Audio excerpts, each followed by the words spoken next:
Akiko tapped gently on her sleeping classmate's shoulder.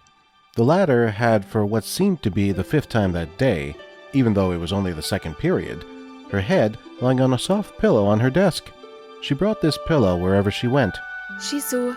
Akiko called softly. Shizu, you've got to get up. The cold girl shifted slightly, then raised her head to look over at who had roused her. Huh? She blinked the sleep from her eyes groggily. What? Oh no, not again.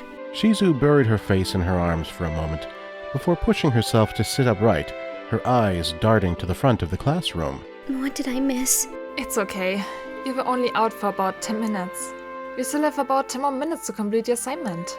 Shizu fumbled with a book that sat on the desk in front of her, left open to a page of questions that they had been assigned to answer.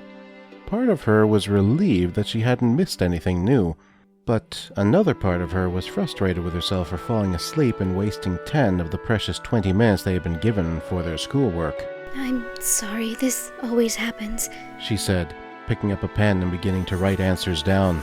I just can't seem to stay awake no matter how hard I try. Akiko returned her attention to the book she was holding, filling out another answer box. Did you have trouble sleeping last night? She asked, her tone rather concerned. Shizu looked away, a light shade of pink dusting her cheeks. Was she embarrassed? No, it's not something like that. She mumbled, dropping her eyes to the questions on her book. She began writing down answers, though it was clear that she was struggling to remain focused. I'm just always tired. She let out an obvious yawn, but forced herself to keep writing. What do you mean? Akiko asked, intrigued. Shizu finished writing and lowered her pen. The questionnaire before her was only a quarter of the way full. I don't know. It's always been like this. I guess it has something to do with my quirk being sleep-related, but it's no excuse. For a moment, Akiko had the distinct urge to dive for the notebook that she kept with her at all times. She loved learning about how other people's quirks worked and how it affected them physically. This piece of information would be fascinating to take notes about. But she knew this was not the right time for that. She needed to help Shizu. Oh, that must be hard. But if it's because of your quirk, it's not really your fault. I guess not, but I still miss things even if it does feel nice to sleep. It isn't very convenient, and I know it annoys other people. Her head was now back on her pillow again, and she looked like she was on the verge of dozing off. She forced herself to turn so that she was looking at Akiko, willing her eyelids not to close. Akiko placed a gentle hand on Shizu's shoulder. Do you want to go back to sleep? Shizu shook her head and struggled to get up again, but it was clear that what little energy she had gained from her 10-minute nap was already leaving her. I can't. She whispered, her head drooping back on her pillow. I have to finish the assignment. Against her will, her eyelids slid closed and she began to breathe lightly, a sure sign she had fallen back asleep. Akiko frowned in contemplation. It wasn't Shizu's fault that she was always tired, but it was clear that the latter also wanted to work hard despite what she was going through. Shizu was not just trying to be lazy. She really couldn't help it. Was there anything could be done to help make her situation easier? Akiko needed to think. She finished her assignment and copied what she had learned about Shizu's quirk into her notebook. Then she sat through the rest of the morning classes. At lunch, Akiko met up with Kuraiko as usual.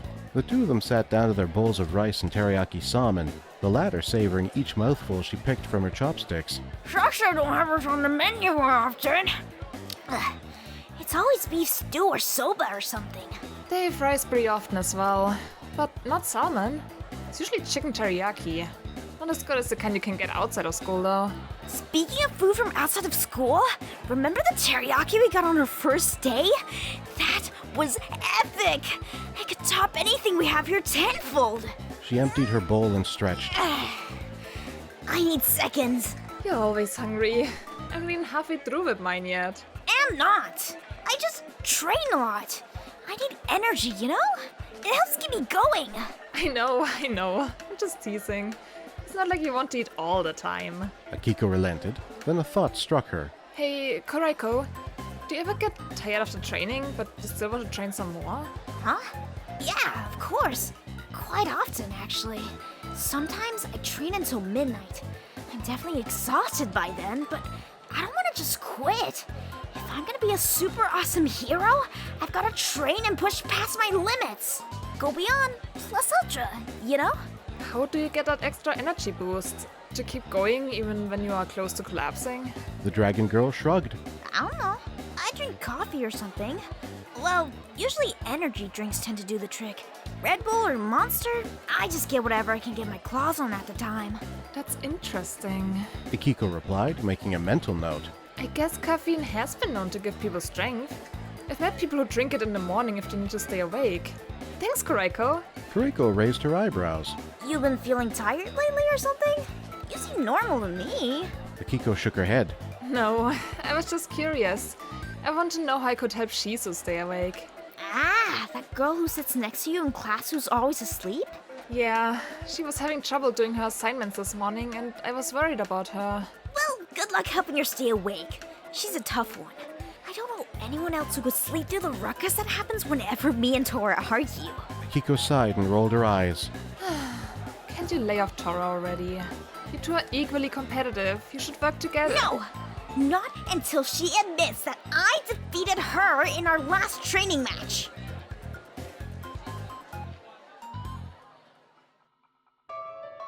The next morning, Akiko settled down at her desk with a can of coffee in her hand. It wasn't anything fancy, just something she got at a nearby convenience store.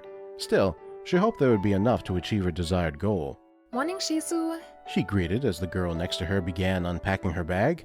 The latter looked fresh today, as if she'd enjoyed a good night's rest, but from experience Akiko knew that this was going to be short-lived, unless something could keep her awake. Oh, hi, Akiko. Sorry for dozing off on you yesterday. I should have said something after lunch, but I was, well, too embarrassed. She turned away, not meeting her eyes. It's alright. Yeah, I brought you something that might actually help you focus today. I know it helps my friend Kuraiko whenever she gets tired. Shizu's expression lit up. Really? You didn't have to. That's so sweet of you. Akiko handed her the can of coffee. Don't worry about it. It was nothing much. I've never had coffee before. Shizu said, studying the can. Is it good? I mean, it's popular. Akiko shrugged. I don't drink it often myself, but it's alright. I made sure to pick one that wasn't bitter. Thanks, Akiko. You really didn't have to. Shizu smiled, popping off the top of the coffee can. She took a long drink, determined to drain the whole can so that she would have as much energy as possible for that day's lessons.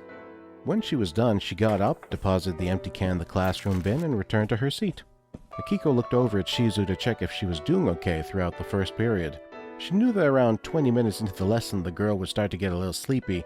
By 35 minutes she would already be dozing off. To her dismay, Shizu was already fighting wakefulness a mere 14 minutes into the lecture. By 23 minutes she had already begun to snooze on her desk.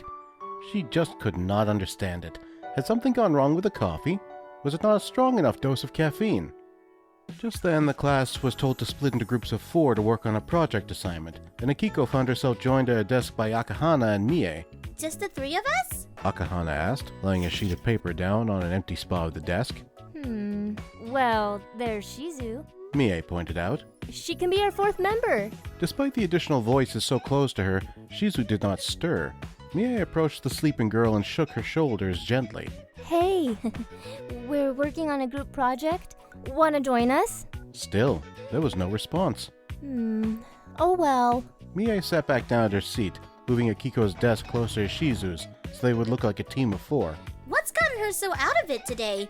She seems even more tired than usual. I don't know. It doesn't make sense to me either.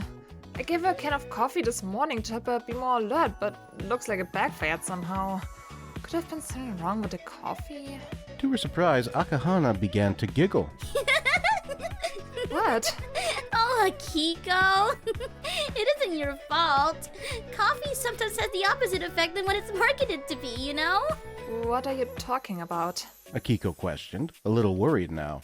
Was there some sort of sleeping draft that she didn't know about? Akahana continued to giggle for a few more moments before calming herself down enough to explain. It's just, for most people when they drink coffee, they get more alert.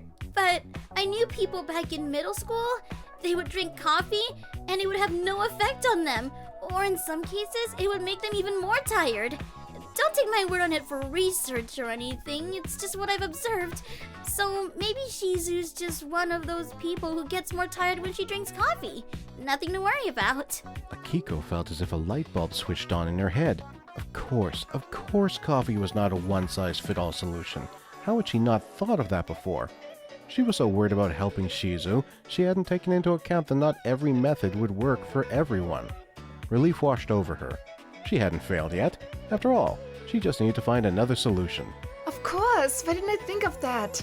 There's more than one answer to every problem and it works differently for every person, just like with quirks. I should have realized that there was a chance it might not have worked. Thanks, Akahana. You're as analytical as always. So, what do you think I could do to help Shizu? Any ideas? Coffee didn't work, but I know she wants to at least be able to focus a little. There has to be something that could help her stay awake. Have you tried talking to her? You mean just in general? Not really. I don't really know what to talk about. The only times I really talk to her when I wake her up to help her with assignments. Well, maybe you should try. I know that talking keeps me awake. Hey, I don't sleep in class. No, but I seem to recall keeping you awake when you were about to fall asleep last Tuesday. Mie playfully shoved her friend by the shoulder. That's because you were calling me at 2 a.m. when we were supposed to be sleeping. Nice weather we're having, isn't it? Akiko's question caught Shizu off guard. She'd been on the verge of dozing throughout the fourth period, and it was the 8th time she had fallen asleep that day. Yes, it is. She replied, struggling to stay awake. It's nice and cozy. Yeah, it's one of our first non-rainy days all spring. Makes for great training weather. Would be great to test out our quirks against each other in combat training under those clear skies, don't you think? This wasn't going well. Akiko was just making up conversation topics as she went. She needed to engage Shizu, keep her focused on the waking world. I think it's a great time, too. Shizu interrupted her own sentence with a huge yawn. Akiko racked her brain furiously, thinking of a conversation topic that could keep the latter awake. Oh, did you know that Akahana called me till 2 a.m. the other day? Crazy, right? She felt bad saying it. It wasn't really any of Shizu's concern, but gossip always seemed to work for Akahana. Oh, 2 a.m. Shizu's eyelid began to droop again. Such a peaceful time of night. So warm. Under the blanket with Jupiter next to me. Her head fell on her pillow and she fell asleep without another word. Akiko tried not to feel disheartened. Okay, so that didn't work either. So what could? Kuraiko's advice didn't work. Akahana's gossip didn't do anything. So where was she going wrong with this? Akiko took out a piece of paper and began writing down what she had done so far, trying to find a pattern, something her methods so far had in common, so she could change it up. At first, she didn't find any similarities in them at all. The first attempt had to do with food and beverages, while the second attempt had to do with gossip and socializing. Then she looked at the people who she had asked advice from to begin with. Both Kuraiko and Akahana were energetic people. Even Mie was pretty extroverted, though she was not nearly as nosy or rambunctious as the other two. Shizu, meanwhile, was clearly an introverted person. She didn't have nearly the same amount of energy in her body that the others had, which could explain why coffee had a different effect. Even though it wasn't a scientific explanation, it was a good enough hunch. Not only that, but Shizu wasn't as involved in the rest of the class as her extroverted peers. So, methods that would normally keep them interested and alert would not work on her. If Akiko was going to help Shizu, she needed to seek advice from someone who was as introverted and as uninvolved as Shizu. Maybe then she would get a new perspective on the situation, if not an outright solution. She looked around her classroom. There were quite a few introverted classmates to pick from, but the more uninvolved they were in the main social crowds, the better. She narrowed her eyes. She had someone in mind, but the question was whether or not he would talk to her. Leave me alone. It was the end of the school day, and Toto was getting ready to leave the classroom when he was stopped by his deputy class rep. Wait, Theodore, I need to talk to you. He scowled at her, clutching the manga he was still holding to his chest. Toto, and I don't want to talk. Kiko sighed, but she did not waver. This is important. I need advice on how to help someone, and you're the only one who can. Go ask someone else. I don't care. Look, if you help me, I'll... I don't care what you'll do. I'm not interested. Excuse me. I need to get home. He walked past her and out of the classroom door. Akiko went after him, desperately shouting as she went. How do you keep someone interested in a conversation with you? It was the first question that popped up in her mind.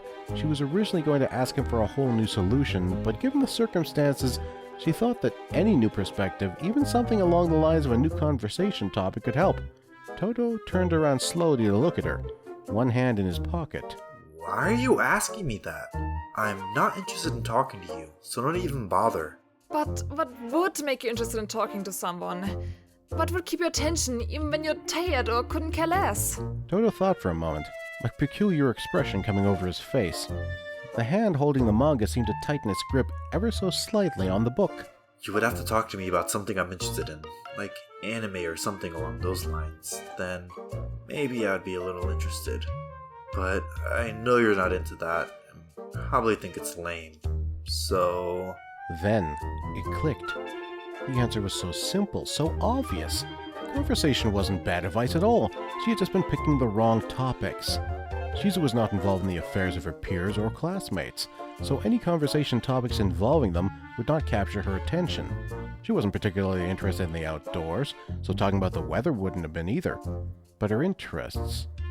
If Akiko talked to her about her interests, things Shizu actually cared about, maybe that could work.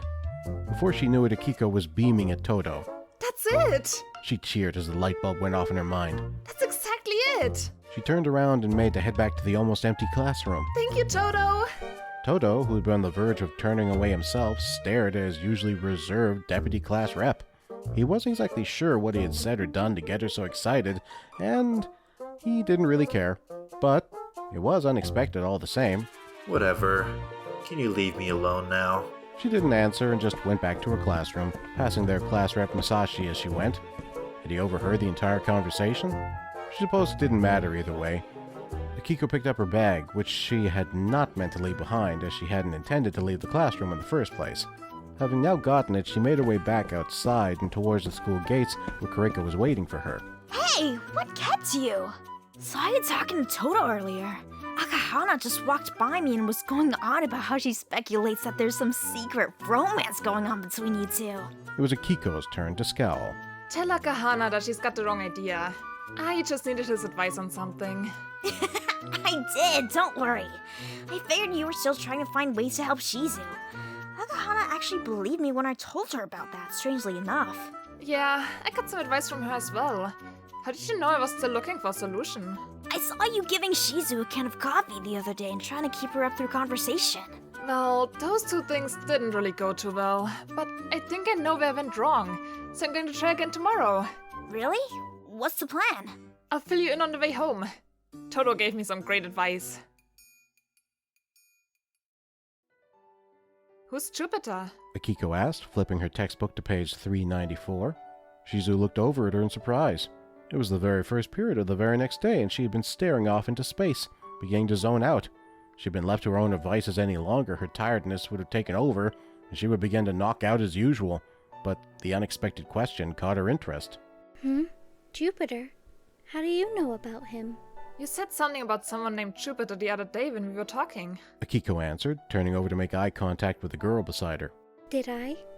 I must have been falling asleep when I said that. Shizu laughed. It was the first time Akiko had heard her do so. Normally, Sleepy Girl had a soft smile on her face, an expression of warmth and fondness that the former hadn't seen there before. Jupiter is my pet dog. I've had him for a while now. He's big, really fluffy, and so nice to cuddle with. Her eyes had a faraway look in them, but it wasn't the normal type of glazed look she always had. This one was more lively, more nostalgic in a way. Akiko could not help but have her own curiosity piqued. She'd always liked animals, and she'd studied a lot about them growing up. Not only was it an interest of hers, but she had needed to know all about them and their bone structure in order to use her own transformation quirk. I didn't know you had a dog. What kind of dog is he? And why is he named Jupiter?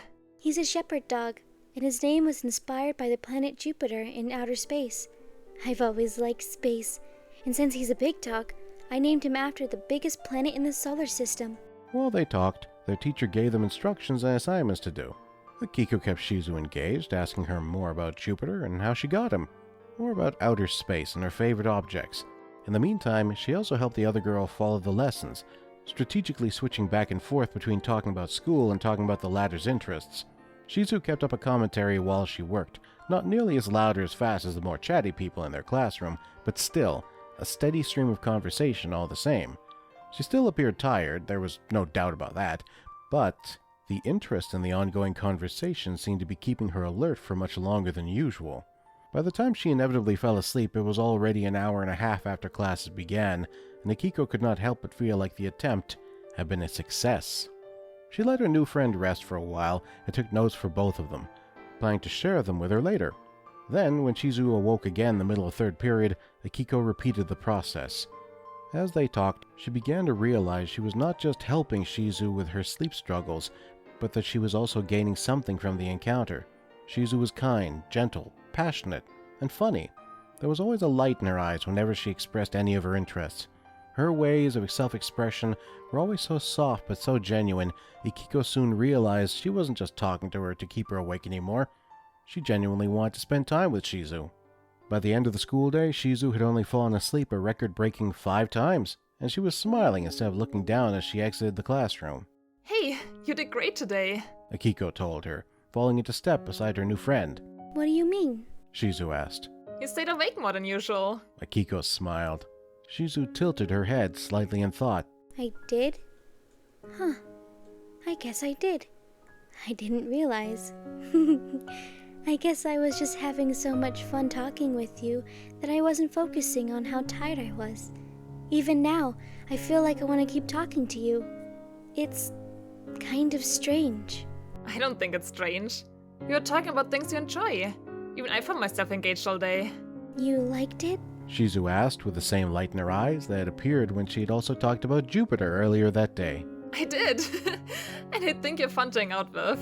She reached into her bag and pulled out the notes she had taken while Shizu had slept that day. Here, I took these for both of us, but I've already got a copy. Maybe this could help you if you've ever worried about what you missed in class. Shizu stared at the notes, as if they belonged to a different planet. Then she slowly extended a hand and accepted them. No one had ever done anything like that for her.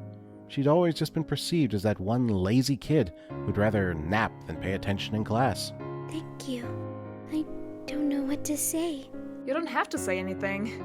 We're friends now, so don't be afraid to ask if you need any help anytime. I'm always happy to help you with your homework or just to talk with you if you like. Thanks, Akiko. I think of you as a friend too. No one's ever done all of this for me before. I'd be happy to hang out anytime you like. And I could use some help catching up with my homework. You should probably head home and get some well-deserved rest. But I'm sure I'll see you tomorrow. You will. I can't wait. And with a small wave, she turned and headed in the direction of the school gates, feeling a lot more alert going home than on any other day before now. Akiko made her way towards the exit as well, unable to resist smiling to herself. Not only had her plan worked, she made a new friend in the process. She realized this was going to be the start of something new once again, and she loved it.